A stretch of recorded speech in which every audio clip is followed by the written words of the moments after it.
بخاری اور مسلم نے اس روایت کو نقل فرمایا ہے۔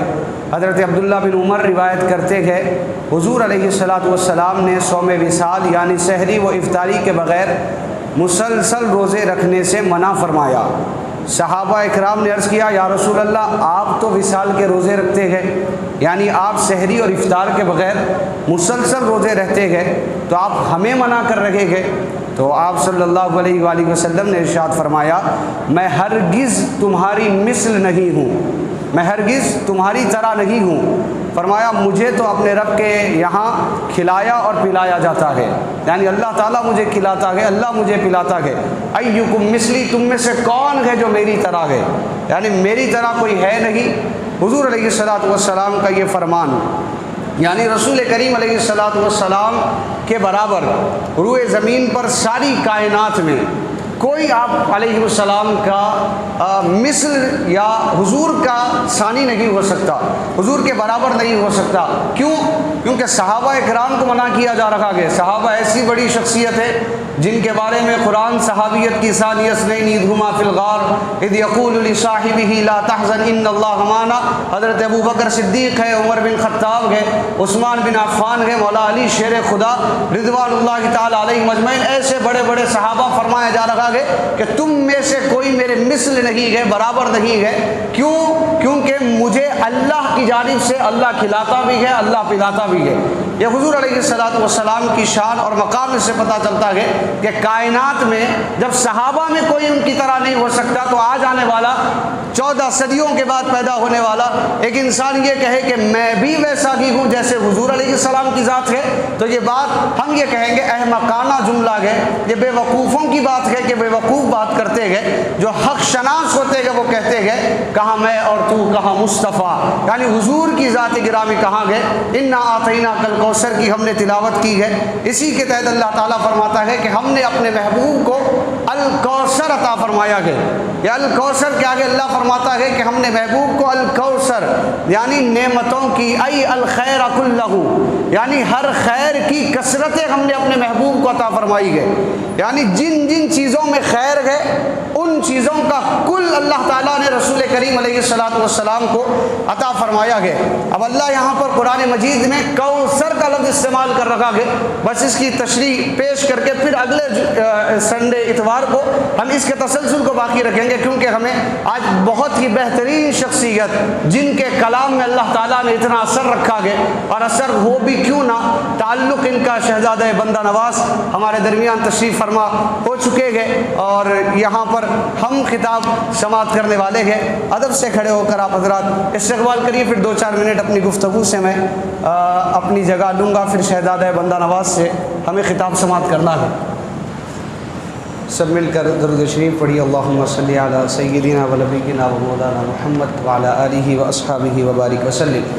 جس حدیث شریف کی تلاوت ہوئی ہے 2-4 منٹ 5 منٹ میں اس پر گفتگو کروں گا۔ شہزادہ بندہ نواز تشریف فرما گئے، آپ کی شفقتیں محبتیں ہے کہ آپ نے ہمیں یہاں پر وقت دیا، آپ کی موجودگی ہی ہمارے سروں پر شفقت کا سایہ ہی یہ ہمارے لیے ہمت ہے۔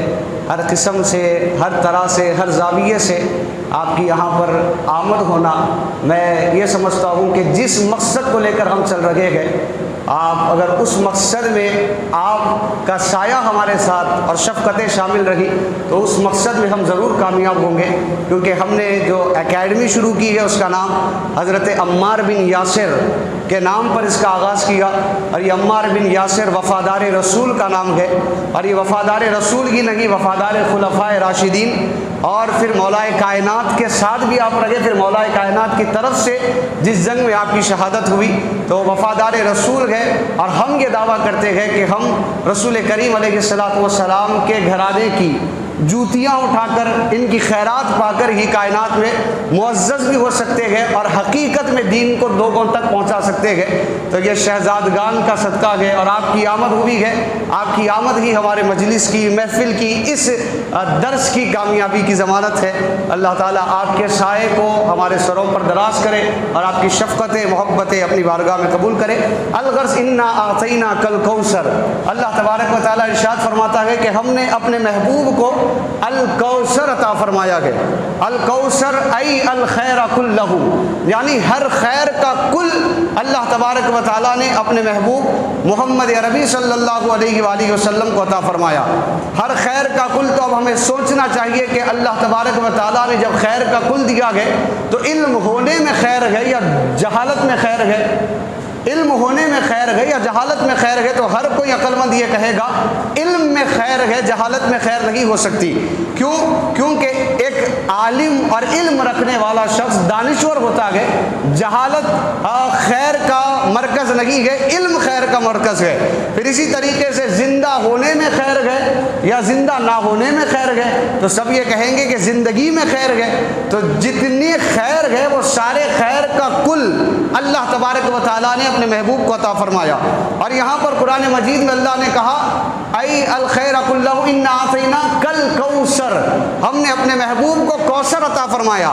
تو اللہ تبارک و تعالیٰ نے کوثر کہا، پہلے کثیر، پھر اکثر، پھر کوثر، یعنی کثیر سے زیادہ کوثر ہوتا ہے۔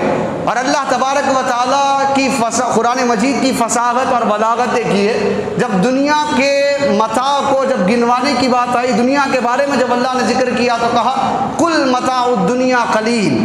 اللہ تبارک و تعالیٰ کہتا ہے کہ یہ دنیا کا جو متاع ہے، یہ دنیا کی جو چیزیں ہیں، سمندر کا پانی ہے، آپ میں سے ہم میں سے پوری کائنات مل کر بھی اگر سمندر کا پانی دیکھنا چاہے، اس کا حساب کرنا چاہے تو پوری دنیا مل کر بھی سمندر کے پانی کو نہیں سمجھ سکتی کہ اس میں کتنا لیٹر اللہ نے پانی رکھا ہے۔ اور اسی طریقے سے آپ دیکھیے لوہا ہے، لوہے کو آپ دیکھیے گننا شمار نہیں ہے، کیونکہ یہاں بھی ہوگا، دوسرے ممالک میں بھی ہوگا۔ تو یہ متاع دنیا ہے جس کو اللہ کہہ رہا ہے کہ جتنی دنیا کی متاع ہے یہ سب خلیل ہے۔ تو اللہ کا خلیل انسان کی عقل میں نہیں آتا۔ کل متاع الدنیا خلیل، یعنی اللہ کا جو خلیل ہے، اللہ جس کو کہہ رہا ہے کہ یہ تو بہت کم ہے، وہ کم کو انسان شمار نہیں کر سکتا۔ دنیا کی چیزیں ہے، دنیا کی متاع جتنا آپ گننا چاہے، پوری دنیا گھومنے کے بعد بھی آخر میں سب یہی کہیں گے کہ اللہ تعالیٰ جس کو قلیل کہہ رہا ہے اس کو شمار کرنا مشکل ہے، ممکن ہو ہی نہیں سکتا۔ تو جس اللہ کا قلیل انسان کی ذہنوں میں نہیں آتا، وہ اللہ کہہ رہا ہے کہ یہ متاع دنیا قلیل ہے، اور جو میں نے محبوب کو عطا کیا ہے وہ کثیر نہیں بلکہ الکوثر ہے۔ تو جس اللہ کا قلیل شمار نہیں ہو سکتا، اس اللہ کے کوثر کو کیسے شمار کیا جا سکتا ہے؟ یعنی حضور کو جو نعمتیں دی گئی، جو کثرتیں دی گئی، اس کا شمار کرنا انسان کے ذہنوں سے پرے ہے۔ ساری کائنات مل کر یہی کہہ سکتی ہے لا یمکن الثناء کما کان حقہ بعد از خدا، بزرگ تو ہی قصہ مختصر، یعنی حضور کی شان مرتبہ، جیسے کہ ابھی حدیث شریف میں آپ نے سنا حضور صوم وصال رکھا کرتے تھے، سحری اور افطار کے بغیر روزے رکھتے۔ صحابہ نے جب حضور کی نقل کرنے کی کوشش کی، حضور نے فرمایا تم روزے صوم وصال کے نہیں رکھ سکتے۔ صحابہ نے عرض کیا یا رسول اللہ آپ روزے رکھتے گئے؟ تو حضور علیہ السلام نے فرمایا تم میں سے کون ہے جو میری طرح ہے؟ ایکم مثلی، تم میں سے کون ہے جو میرا تقابل کر سکتا ہے، میرے مثل ہے؟ حضرت حضور علیہ السلام نے فرمایا اللہ مجھے کھلاتا بھی ہے اور اللہ مجھے پلاتا بھی ہے۔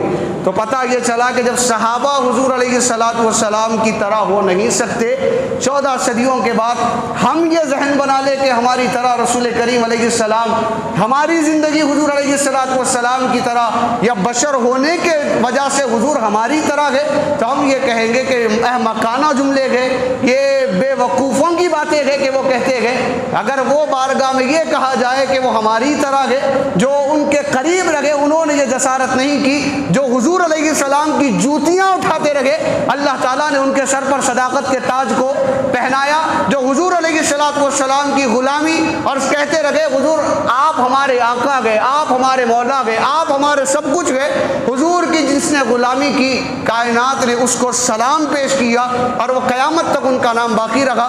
الغرض حاضرین محترم، تو یہ تسلسل کو ہم انشاءاللہ اگلے درس میں اس کے آگے اور حدیث شریف ہے اس کو شمار کریں گے۔ میں سیدی کا شکریہ ادا کرتا ہوں کہ آپ یہاں پر تشریف لائے اور ہمیں آپ سے خطاب سماعت کرنا گئے، اور یہ ہماری ایک کوشش ہے، یہ جتنے بچے نوجوان بیٹھے ہوئے گئے ان لوگوں کی محنتیں گئے، یہ چاہتے گئے کہ یہاں پر رہنے والے ہر ایک کے سینے میں عشق رسول آئے اور عشق آل رسول آئے۔ یہ چاہتے گئے کہ یہ وہ بنے جو بننے سے ہمیں اسلام جس کی تعلیم دیتا ہے، یہاں جتنے بیٹھے ہوئے ہیں فکر حسین کو لے کر زندگی جینا چاہتے ہیں، ان لوگوں کا یہ مشن ہے کہ یہاں بیٹھے ہوئے اور یہاں نہیں آئے جو آنا بھی چاہتے ہیں، جو نہیں بھی آئے گئے، جو جہاں کہیں بھی رہتے ہیں، یہاں پر اس مسجد سے وہ پیغام نکلے جو کربلا کی ریگزار سے ہمیں ملتا ہے۔